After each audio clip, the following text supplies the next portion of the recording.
سلام به رفقای تاپ 5 لندی. امروز میخوایم یه سفر باحال بریم. یه سفر توی خودمون، یعنی توی قلبمون. 5 حقیقت عجیب و باور نکردنی درباره قلب که وقتی بشنوید باور نمی‌کنید که واقعی باشن.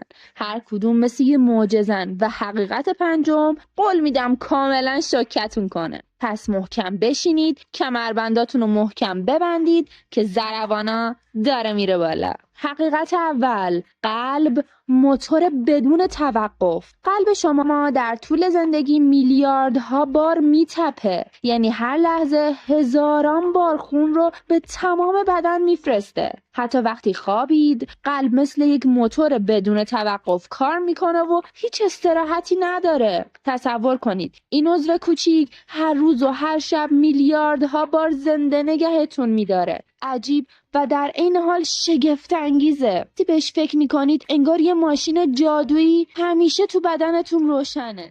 حقیقت دوم، قلب میتونه بدون مغز هم بزنه. جالبه بدونید قلب یه سیستم الکتریکی مستقل داره و حتی بدون مغز هم میتونه ضربان داشته باشه. توی آزمایش‌ها قلب انسان خارج از بدن برای چند دقیقه تا چند ساعت زنده و فعال باقی مونده. یعنی این عضو خودش یک موجود زنده مستقل شده است بدون هیچ دستور مغزی. تصور کنید قلب شما میتونه بدون هیچ کمک خارجی ادامه بده. معجزه است واقعا. حقیقت سوم، قلب ریتم‌های عجیب و غیر منتظره داره. قلب فقط یک ضربان ثابت نداره، بلکه گاهی چند ریتم مختلف و همزمان تولید میکنه. این ریتم‌ها به بدن کمک میکنن تا فشار خون و جریان خون رو در موقعیت‌های مختلف تنظیم کنه. وقتی ورزش میکنید یا استرس دارید، قلب یه ریتم فوق‌العاده پیچیده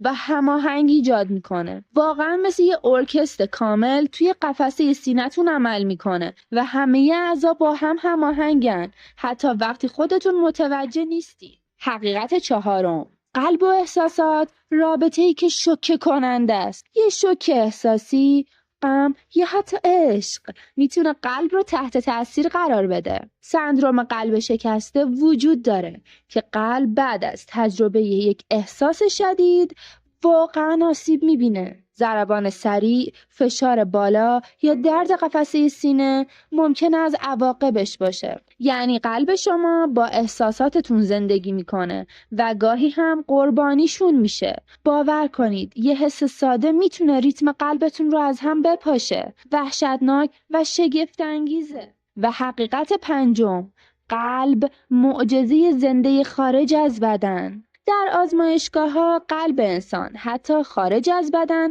چند دقیقه یا تا چند ساعت تپیده و زنده مونده. این واقعیت به دانشمندا کمک کرده تا پیوند قلب و نجات جون بیماران رو ممکن کنن.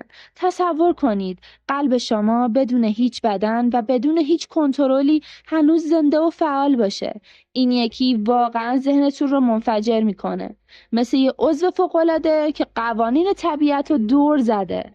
حقیقتی که وقتی شنیدید هم شگفت زده و هم یه کمی وحشت زده شدید. خب رفقای عزیز، دیدین قلب ما چقدر عجیب، قدرتمند و باور نکردنیه؟